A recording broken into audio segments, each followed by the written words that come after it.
Elle ignorait que je me tenais dans le couloir. C'est le détail sur lequel je n'arrête pas de revenir. Même maintenant, des mois après que tout a volé en éclats avant de se reconstruire d'une manière que je n'aurais jamais imaginée. Elle ignorait que j'étais là. Et si j'avais marché 3 pas plus vite, si j'étais passé par l'autre porte pour aller à la cuisine, je n'aurais jamais rien entendu de tout cela. Mon fils aurait pu l'épouser, et je me serais tenu devant l'autel dans mon beau costume, souriant comme un idiot pendant qu'une étrangère dépouillait ma famille. Mais j'ai entendu, et ce que j'ai entendu a tout changé. C'était le samedi précédent le long week-end du 11 novembre, et j'avais conduit 4 heures depuis mon domaine dans le Cantal jusqu'à Lyon pour passer le week-end avec mon fils et sa fiancée. Mon fils, Thomas, a 34 ans. Il travaille pour un cabinet d'architecture de taille moyenne sur la presqu'île. Il gagne bien sa vie, il a le rire de sa mère et l'entêtement de son grand-père. Il m'a appelé en septembre, la voix un peu chevrotante comme à chaque fois qu'il essaie de prendre un ton détendu pour annoncer quelque chose d'important, et m'a dit qu'il l'avait demandé en mariage. Elle avait dit oui. Il a dit, « Papa, je crois que c'est la bonne. » Je voulais le croire. Je le voulais plus que je ne saurais l'expliquer. Sa mère est décédée il y a 6 ans. Un cancer des ovaires. Détecté trop tard. Parti en 14 mois. Après sa mort, nous nous sommes retrouvés tous les deux, errant dans un deuil que nous ne savions pas comment partager. Il s'est jeté à corps perdu dans le travail. Moi, je me suis jeté à corps perdu dans mon domaine, ces 15 hectares de terre dans le Cantal sur lesquels mon père avait bâti sa vie, que j'ai passé 30 ans à restaurer, et dont j'ai toujours supposé qu'il reviendrait un jour à mon fils et à sa famille. Nous ne parlions pas beaucoup de nos sentiments. Nous parlions de rugby, des travaux de la maison, et je lui demandais s'il mangeait correctement. C'est comme ça que nous tenions le coup. Alors, quand il a appelé pour les fiançailles, je lui ai dit que j'étais heureux. Je lui ai dit que j'avais hâte de faire sa connaissance plus officiellement, et je le pensais vraiment. Je l'avais rencontré 2 fois avant ce week-end. Une fois dans un restaurant en juillet, une autre fois lors d'un dîner d'anniversaire pour un collègue de mon fils en août. Les 2 fois, Camille s'était montrée charmante, un sourire chaleureux, un regard vif, le genre de femme qui vous pose des questions et semble réellement écouter les réponses. Elle avait cette habitude de toucher le bras de mon fils quand elle lui parlait, comme pour s'assurer qu'il était toujours là. Je pensais que c'était de l'affection. Je comprends maintenant que c'était tout autre chose. Ce samedi-là, je suis arrivé vers 14 heures. Mon fils m'a accueilli à la porte avec une étreinte et une bière bien fraîche, ce qui est sa façon à lui de dérouler le tapis rouge. Sa fiancée est sortie de la cuisine, m'a fait la bise, et a dit qu'elle était ravie que j'ai fait le trajet. Elle avait préparé un bœuf bourguignon. L'appartement sentait le vin rouge mijoté et les herbes aromatiques. J'ai posé mon sac et j'ai pensé, peut-être que tout va bien se passer. Peut-être que c'est exactement ce qu'il lui faut. Nous avons dîné ensemble et parlé du mariage. Il pensait à une cérémonie en plein air en avril, avec une petite liste d'invités, peut-être dans un domaine du côté du Beaujolais. Elle avait des avis sur les compositions florales que je n'arrivais absolument pas à suivre, mais j'opinais du chef quand même. Mon fils la regardait parler avec cette expression sur le visage, ouverte, sans défense. La même expression qu'il avait, enfant, lorsqu'il regardait un orage s'abattre depuis la terrasse couverte, sans aucune peur, juste complètement fasciné. Après le dîner, mon fils est allé prendre une douche. Il avait une visioconférence tôt le lendemain matin avec un client en Asie et voulait se coucher à une heure raisonnable. Sa fiancée a dit qu'elle s'occuperait de ranger. J'ai proposé mon aide, mais elle m'a fait signe de laisser tomber, me disant de me détendre et de me servir dans le frigo si j'avais besoin de quoi que ce soit. Je me suis donc installé dans le fauteuil du salon, la télé en sourdine, avec une deuxième bière qui commençait à tiédir sur la table basse. Et je me suis un peu assoupi, comme cela arrive souvent après une longue route et un repas copieux. J'ai été réveillé par le son de sa voix. Elle n'était pas dans le salon. Elle était dans le bureau de mon fils, juste au coin du couloir. La porte n'était pas tout à fait fermée. Elle parlait doucement, mais pas assez. Je ne sais pas depuis combien de temps elle était là. Je ne sais pas ce qui m'a réveillé, si c'était un mot en particulier ou simplement le ton de sa voix, qui n'avait plus rien à voir avec le ton chaleureux et prévenant qu'elle utilisait à table. Cette voix-là était froide, efficace, la voix de quelqu'un qui mène des affaires. Je n'ai pas bougé. Je respirais à peine. Il n'en a aucune idée, disait-elle. Aucune. Il me fait totalement confiance. Un silence. Le domaine, c'est ça le vrai capital. Son père est assis sur 15 hectares dans le Cantal. J'ai fait mes recherches. Ça a été estimé à plus de 2 millions d'euros. Le fils n'a pas beaucoup de liquidités, mais une fois qu'on sera marié et que j'aurai accès au compte, on agira vite. Un autre silence. Je sais ce que je fais. Sois juste patient. Je suis resté assis dans ce fauteuil très longtemps après la fin de l'appel.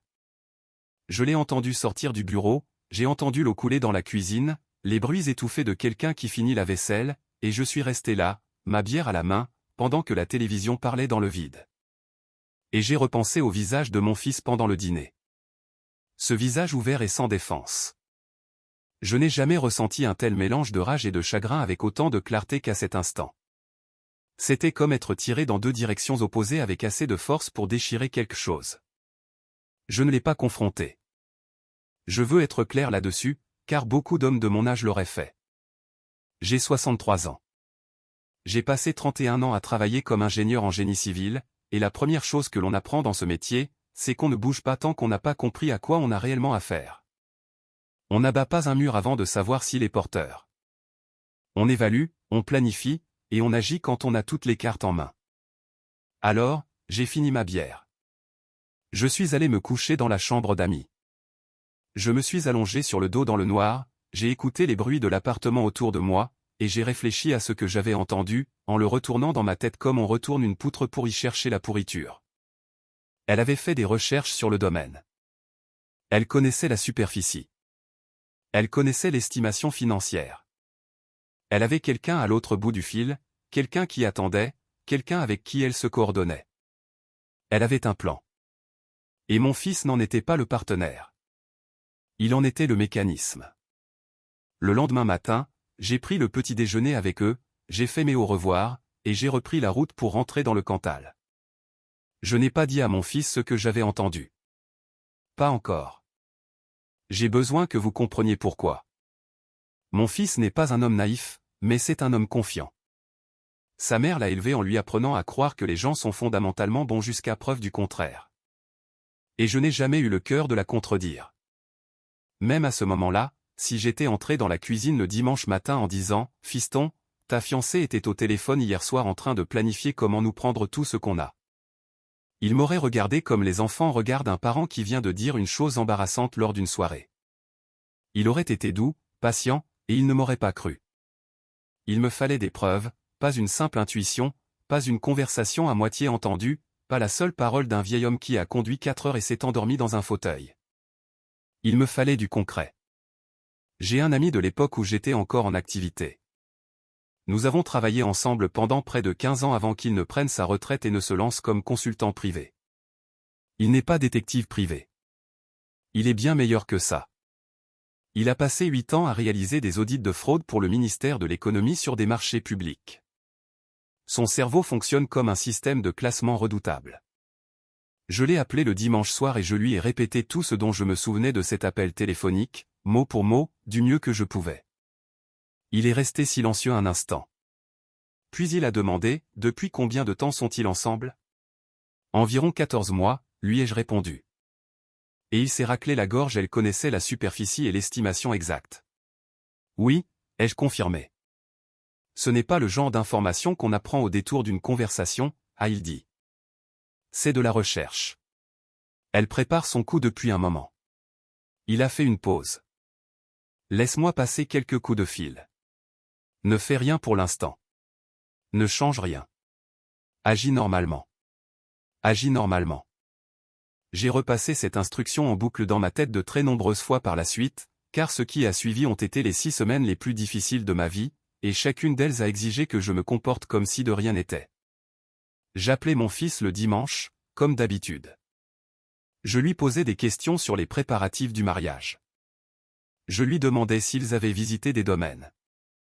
Je l'écoutais parler d'elle avec cette douceur si particulière dans la voix, et je répondais, « C'est super, fiston. On dirait que tout prend forme. » Ça a été le plus grand rôle de composition de ma vie. Pendant ce temps, mon ami travaillait. Il a des contacts que je ne saisis pas totalement dans des réseaux que je ne comprends pas vraiment. Et en l'espace de 2 semaines, il avait commencé à assembler un tableau bien pire que tout ce que j'avais pu imaginer en étant assis dans ce fauteuil. Son nom, son vrai nom, et non celui qu'elle utilisait, est apparu dans les archives d'un tribunal civil à Paris, dans une affaire datant de 4 ans. Un homme l'avait poursuivi pour récupérer des fonds transférés sur un compte joint qui avait ensuite été vidé. L'affaire s'était réglée à l'amiable hors des tribunaux. L'avocat de cet homme, lorsque mon ami l'a contacté, a simplement déclaré que son client avait subi un préjudice financier important et avait choisi de tourner la page. Il y avait un autre nom rattaché à cet accord de règlement, mentionné comme complice, un homme approchant la quarantaine, domicilié à Paris. Ce même nom apparaissait dans le registre du commerce à Bordeaux. Une petite société holding d'investissement enregistrée 18 mois plus tôt, dont il était le seul gérant déclaré. Elle était fiancée à mon fils. Son complice du procès parisien dirigeait une entreprise à Bordeaux. Je veux que vous preniez le temps de réfléchir à ça. Mon amie s'est également penchée sur ses références professionnelles. Elle avait dit à mon fils qu'elle était architecte d'intérieur indépendante, lui avait montré un site web avec son portfolio, et avait mentionné quelques clients par leur nom. Quand mon ami a creusé ce site, il s'est avéré qu'il avait été créé il y a 14 mois. Les noms des clients n'existaient pas ou, dans un cas, appartenaient à une retraitée en Bretagne qui n'avait jamais engagé d'architecte d'intérieur de sa vie. Les images du portfolio avaient été volées au site d'une agence de design à Lille. Elle s'était forgé une identité de toutes pièces pour se tenir aux côtés de mon fils. Début décembre, mon ami m'a remis un dossier entre les mains, des documents imprimés, des captures d'écran, une chronologie. Il s'est assis en face de moi à la table de ma cuisine et m'a tout expliqué en détail. Je lui ai demandé à quel point il était sûr de lui. Il m'a répondu qu'il en était suffisamment sûr pour envoyer tout cela à quelqu'un capable d'intervenir, mais que le choix me revenait. Elle n'avait pas encore enfreint la loi concernant mon fils.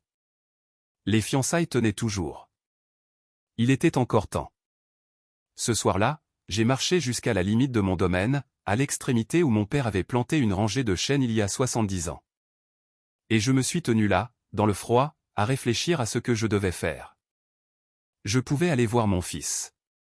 Je pouvais lui mettre le dossier entre les mains, le laisser lire, et regarder son visage pendant que tout ce qu'il croyait savoir sur la femme qu'il aimait se déformait pour devenir quelque chose de monstrueux. Je pouvais faire ça. Mais je n'arrêtais pas de repenser à ce que mon ami avait dit, elle n'avait encore enfreint aucune loi contre mon fils.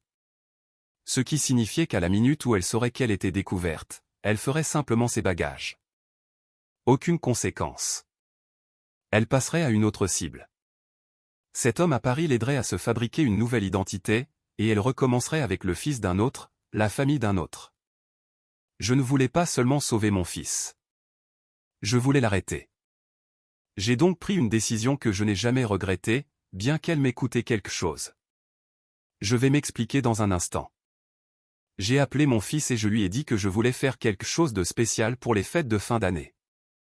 Privatiser le salon d'une grande brasserie élégante de la presqu'île de Lyon, inviter quelques-uns de ses amis proches, et fêter leur fiançailles comme il se doit. Il était surpris et très touché. Il a dit qu'elle adorerait l'idée. Je lui ai répondu, parfait. Laisse-moi gérer toute l'organisation. Vous n'aurez qu'à vous présenter. J'ai aussi appelé un avocat, non pas pour lui poser des questions d'ordre pénal, ce n'était pas mon domaine. Mais pour lui poser une question concernant une notion juridique qu'un commentaire très liqué sous une vidéo, vue des mois avant que tout cela ne commence, avait planté dans mon esprit. Le régime des biens propres. Les biens hérités. J'avais 15 hectares qui appartenaient à ma famille depuis 2 générations. Je voulais comprendre exactement quelle était ma position. Mon avocat a été très clair. En droit français, un bien possédé avant le mariage est considéré comme un bien propre et ne rentre pas dans la communauté en cas de divorce, à condition qu'il n'ait pas été mêlé aux finances du couple. Un héritage, de la même manière, reste un bien propre, quelle que soit la date de sa perception. La terre était à moi. Elle resterait à mon fils quand je la lui transmettrais, et non à elle. Elle avait fait ses recherches, mais elle n'avait pas bien compris la loi française, ou alors elle pariait sur le fait que mon fils la méconnaissait. Quoi qu'il en soit, je voulais connaître le terrain avant elle. J'ai également contacté en toute discrétion l'avocat qui s'était occupé de l'affaire civile à Paris. Il ne pouvait pas m'en dire beaucoup, mais il m'en a dit assez. Et il m'a donné le nom d'un enquêteur qui avait travaillé sur ce dossier, une femme qui, lorsque je l'ai appelée, a immédiatement reconnu le nom du complice domicilié à Paris. Cette situation fait toujours l'objet d'investigations, a-t-elle déclaré prudemment. Au niveau de la brigade financière. Je lui ai dit ce que j'avais entre les mains. Elle m'a demandé de tout lui envoyer à une adresse email qu'elle m'a fournie. C'est ce que j'ai fait. 2 jours avant Noël, j'ai payé le billet d'avion du colocataire d'université de mon fils, qui venait de Toulouse. J'ai fait la surprise d'inviter son meilleur ami du lycée et j'ai réservé le salon privé de ce fameux restaurant chic du centre de Lyon. J'ai acheté d'excellents vins, commandé des plats raffinés et engagé un photographe pour immortaliser le moment. J'ai fait tout ce qu'un père fier fait pour célébrer le bonheur de son fils. Elle s'est assise en face de moi toute la soirée, elle a souri, a accepté les toasts et a parlé du mariage. Elle était exactement comme elle avait toujours été, chaleureuse, attentive, convaincante. Elle touchait le bras de mon fils. Elle riait au bon moment. Je l'observais et je pensais, tu es vraiment très doué pour ça. Et je pensais, mais ça se termine ce soir. Après le dîner, alors que le photographe rangeait son matériel et que les amis faisaient leur au revoir dans le vestibule, je lui ai demandé si elle voulait bien faire quelques pas avec moi. Juste à l'autre bout de la pièce, à l'écart des autres. Elle a dit, bien sûr. Et elle a souri, et elle ne se doutait de rien. J'ai posé le dossier sur la petite table entre nous. Je n'ai pas haussé le ton. J'ai 63 ans, j'ai perdu ma femme, j'ai passé 6 semaines à porter ce secret en silence, et je n'avais plus l'énergie pour faire du théâtre. Je lui ai simplement dit ce que je savais. L'affaire civile de Paris, le complice bordelais, le faux portfolio, l'appel téléphonique surpris. Je lui ai dit que j'étais déjà en contact avec les autorités qui s'intéressaient de très près à toutes ces informations. Elle est restée parfaitement immobile. Puis elle a dit, vous ne pouvez prouver aucune intention. Tout ceci peut s'expliquer. J'ai répondu, ce sera au tribunal d'en juger ou non, mais dans tous les cas, c'est terminé. Elle m'a regardé pendant un long moment, et toute la chaleur a quitté son visage. Comme une lumière qui s'éteint instantanément quand le courant est coupé. Elle est devenue quelqu'un d'autre l'espace de quelques secondes. Puis elle a pris son sac à main et a quitté la pièce. Mon fils est revenu du vestibule et a regardé la chaise vide où elle était assise. Il m'a regardé. J'avais toujours le dossier sur la table entre nous, et je l'ai fait glisser vers lui. Cette conversation a duré très longtemps. Ça a été la discussion la plus difficile de toute ma vie. Il a lu les documents, puis il les a relus, puis il m'a posé plusieurs questions auxquelles j'ai répondu de la manière la plus claire et la plus honnête possible. Il n'a pas crié. Il n'est pas parti. Il est resté assis en face de moi à cette table, au milieu des restes du dîner de célébration. Et il a assimilé ce qu'il lisait de la même façon que sa mère assimilait les mauvaises nouvelles, lentement, en profondeur, avec une immobilité singulière qui montrait qu'il faisait des efforts surhumains pour ne pas s'effondrer. À un moment, il a posé le dossier et m'a demandé, « Depuis combien de temps es-tu au courant ?» Je lui ai dit. 6 semaines, a-t-il lâché. Pourquoi ne me l'as-tu pas dit tout de suite?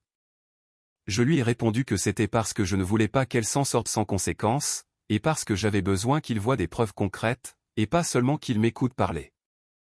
Il est resté silencieux un long moment.